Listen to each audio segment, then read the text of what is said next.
The Eurozone is working on rebuilding its credibility after the financial crisis. Joining me to discuss it is Siegfried Ruhl, Head of Funding at the European Stability Mechanism.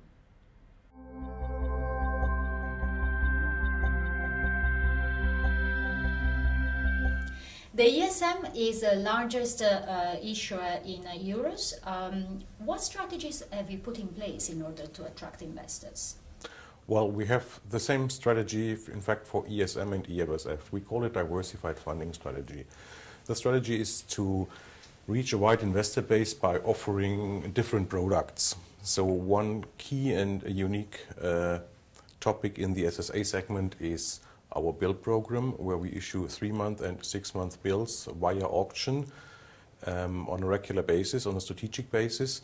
And in addition to that, we have our long-term funding, which is 3 years up to 30 years, where we try to be the big benchmark issuer, the government-style issuer in the SSA world, issuing big benchmark bonds, targeting outstanding amounts in the area of 5 billion, not necessarily with the first transaction, but we can tap these bonds via syndication or via auction, as we did first time for an ESM bond yesterday. This was a 1 billion tap of a 10-year bond issued originally in November last year. So here also we try to provide support to the secondary market liquidity by using the auction format, where the bonds in the first step go to the banks and then must be distributed via the secondary market to the final end investor. So having here a wide range of maturities, of products to approach a wide range of investors, this is our strategy. So you're widely diversified in this sense. And secondary market liquidity seems to be an issue for most of the participants of the conference today. Is it something that concerns you as well?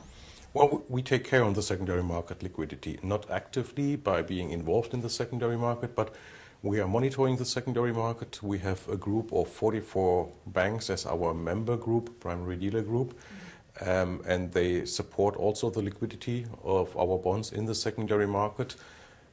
In addition, the big volumes of the bonds are quite helpful for secondary market liquidity. This is an important issue for us, and as I said, by using different issuance formats, syndication and auction, we also try to provide as active as possible from our sides the liquidity. The European periphery is coming back to the market. Have you found an issue in terms of credibility of these issues? Well, there's no periphery from our perspective, because EFSF and ESM are a project of the euro area. There's one euro area. Yes. So, and we don't have any issue with that. Have you noticed a change in the interest of non-European investors? Well, looking back since 2011, when we did the first transaction for EFSF in January, of course, the increased confidence in the euro area, in the whole project, increased also the demand from the non-euro area investors.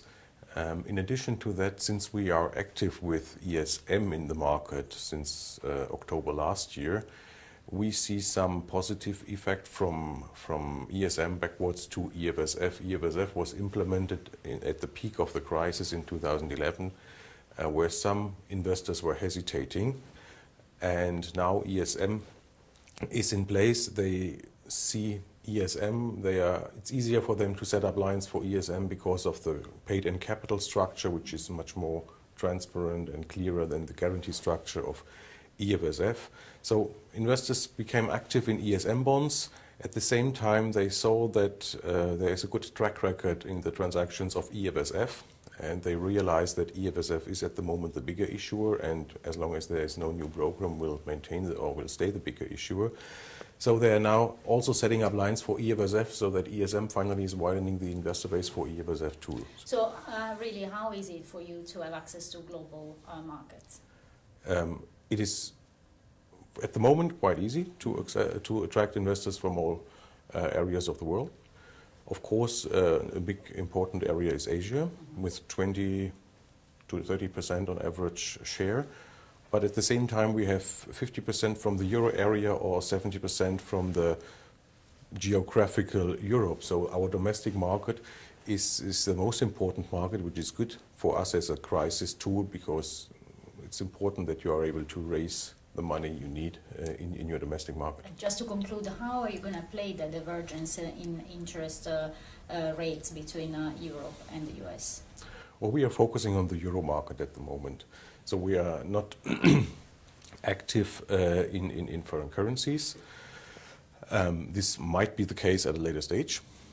So we are focusing on the euro market, and here with the different products we can offer to the investors, we are at the moment able to raise the needed funds. Yeah. Thank you very much for joining us. Thank you.